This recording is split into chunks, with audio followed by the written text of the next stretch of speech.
नमस्कार दोस्तों। प्रस्तुत है डॉक्टर पद्मा शर्मा की लिखी कहानी अर्धांगिनी। डोरबेल बजते ही मनीषा ने पहले दीवार घड़ी पर निगाह डाली। मन ही मन में वो सोचने लगी कि अभी तो इनके आने का समय नहीं हुआ है। पता नहीं कौन है। दरवाजा खोलकर देखा तो अपनी प्रिय सहेली संगीता को खड़ा पाया। वह उत्साह से उसके गले लग गई। उसका हाथ पकड़कर अंदर लाते हुए बोली, घर कब आई? बस कल ही, कहते हुए संगीता ने अपना बैग टेबल पर लापरवाही से पटक दिया और आराम से सोफे में धंस गई। और सुना, क्या हाल है? कहते हुए उसने मनीषा का हाथ पकड़कर लगभग खींचते हुए उसने अपने पास बिठा लिया। मनीषा हाथ छुड़ाते हुए बोली, तेरे लिए पानी तो लाऊं? संगीता बोली, मुझे प्यास लगेगी तो मैं खुद भर कर पी लूंगी। और सुन, मुझे चाय वाय भी नहीं पीना है। बस तू आराम से मेरे पास बैठ जा। तभी बेटे नवनीत की आवाज आई तो मनीषा को जाना ही पड़ा। उसके जाने के बाद संगीता ड्राइंग रूम का मुआयना करने लगी। वह कमरा ड्राइंग रूम के साथ साथ एक व्यक्ति एक लेटने का कक्ष भी था। वह सोचने लगी, कुछ भी तो नहीं बदला। यहाँ उसके ससुर जी सोते होंगे। नीचे एक कमरा बंद अंदर बना है जो मनीषा का है। ऊपर देवर रहते हैं। ससुर व्यापारी हैं और देवर एक दुकान के मालिक हैं। मनीषा के पति नरेश एक ऑफिस में कार्यरत हैं। ननद भी विवाह योग्य है। मनीषा लौटकर आई तब संगीता का ध्यान भंग हो गया। वह दरवाजे पर ही खड़ी होकर उससे कह रही थी कि चल अंदर आजा, मेरे कमरे में वहीं बैठेंगे। अंदर 5 वर्षीय नवनीत होमवर्क कर रहा था। चारों तरफ कापी किताबें बिखरी पड़ी थी। मनीषा ने कहा, मैं इसे होमवर्क करा रही थी। आजकल स्कूल में बहुत काम मिलता है। इसके प्रोजेक्ट में भी पूरे करवाना है। संगीता ने पूछा, जीजाजी नहीं करवाते? उसने शुष्क आवाज में कहा, तुम्हें तो पता है, उनका टाइम फिक्स है। वे ऑफिस से आकर टहलने निकल जाते हैं। उसके बाद भोजन, फिर मंदिर, लौटकर टीवी देखना और सो जाना।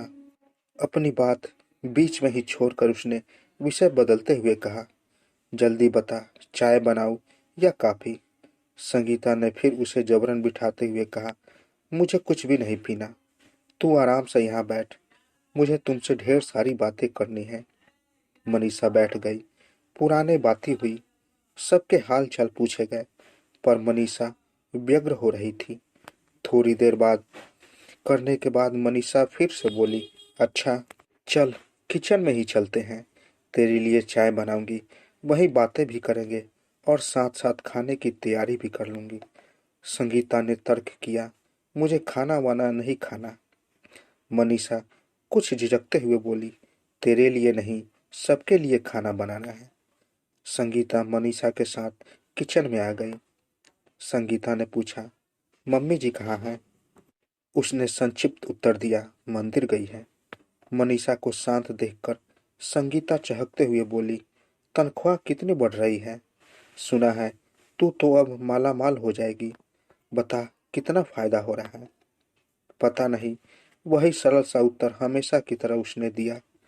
अच्छा बता, अभी कितनी पगार मिल रही है? संगीता हिसाब लगाने को आतुर थी। उसका फिर वही उत्तर था, मुझे नहीं पता। दरअसल मुझे तो मालूम है।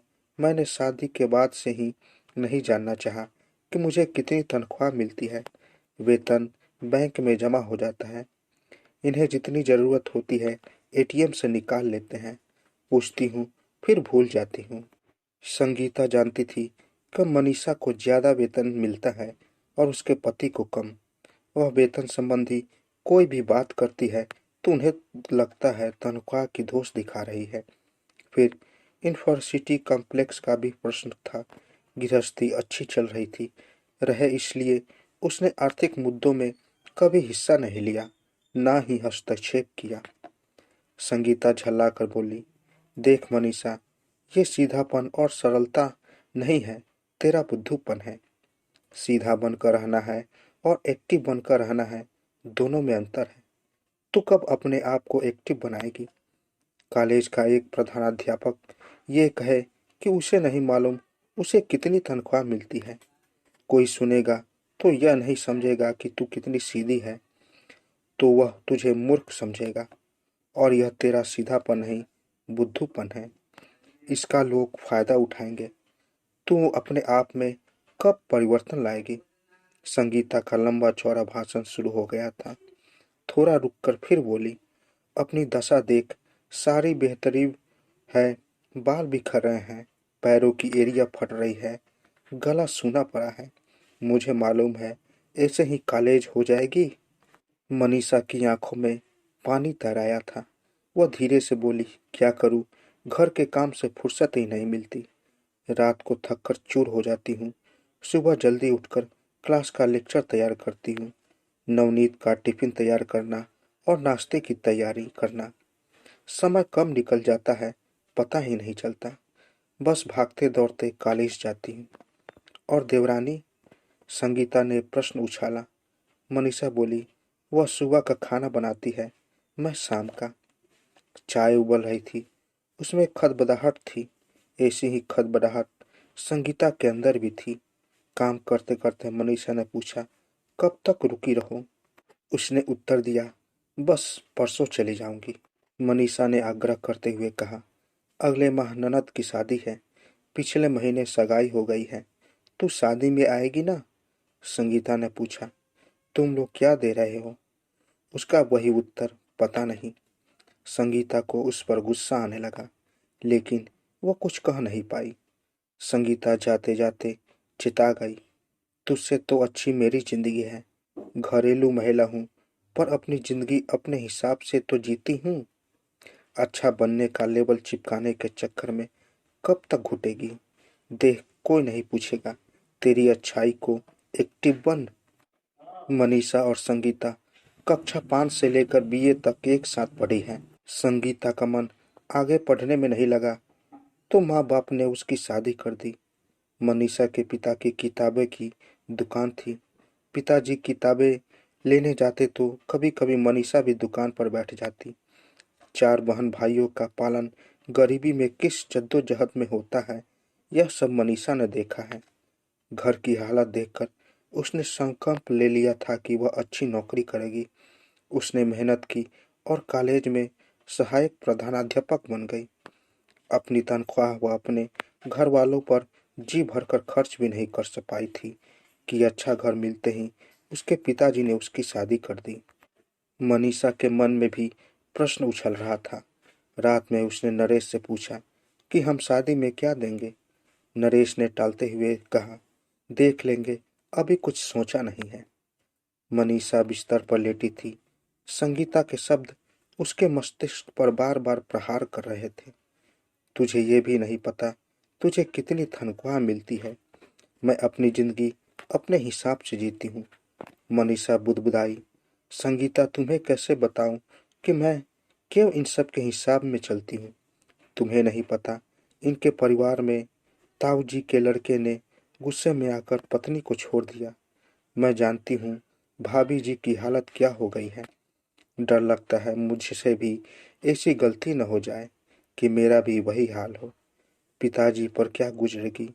2 बहनें अभी शादी के लिए हैं, उनकी शादी में बाधा आएगी। सोचते हुए उसकी आंख की कोर से आंसू बह निकले। समय जल्दी ही व्यतीत हो गया। ननद की शादी करीब आ गई। शादी की रस्में पूरी होने लगी।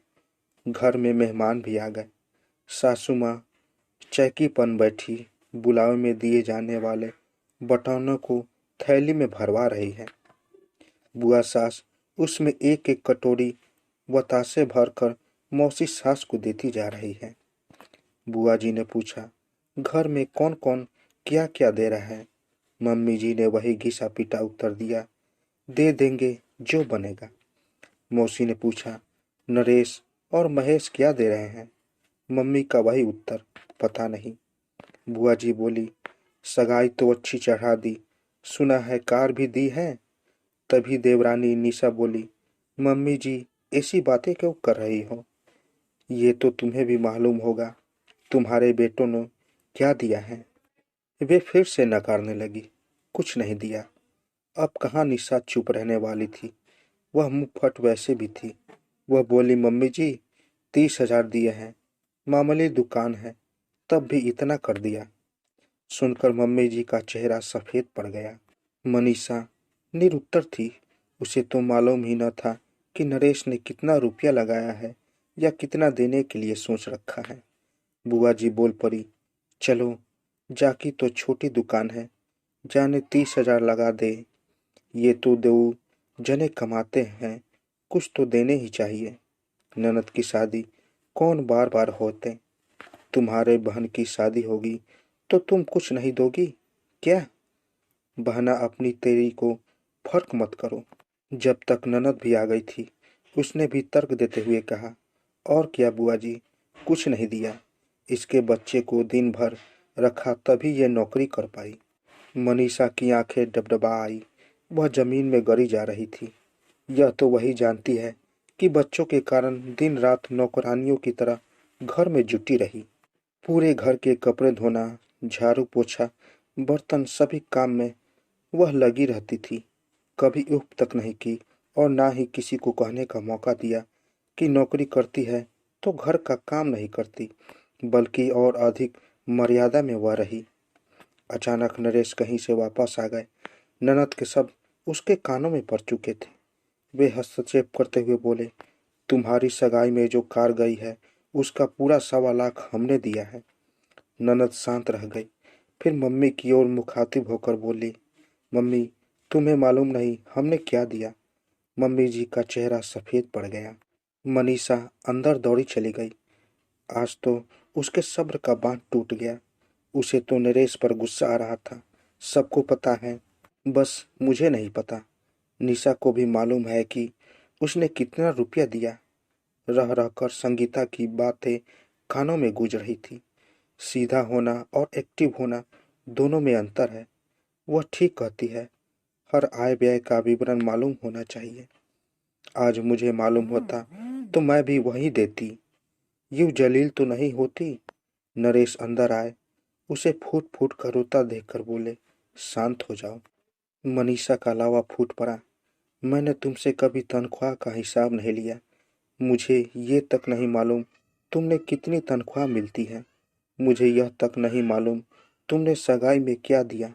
निशा को मालूम है उसने क्या दिया। मालूम नहीं है तो बस मुझे। मैंने घर वालों का सहयोग करने के लिए आपको कभी मना नहीं किया। फिर क्यों आप 1 माह से सब बात छिपाए हुए हैं। मैं अर्धांगिनी हूँ आपकी। क्या इतना भी अधिकार नहीं है मेरा कि मैं ये बात जान सकूं? उसका यह रूप देखकर नरेश स्तब्ध रह गया। शादी के 7 वर्ष बाद पहली बार उसका यह रूप देखा है।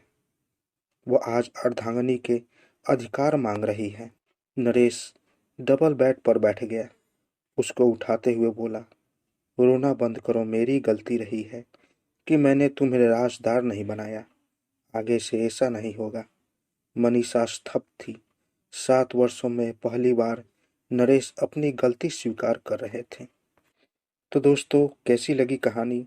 अगर आप लोगों को कहानी अच्छी लगी हो तो मेरे चैनल को ज़रूर सब्सक्राइब करें और साथ साथ बेल आइकन को भी ज़रूर दबाएं ताकि मेरी कहानी सबसे पहले आप तक पहुंचे।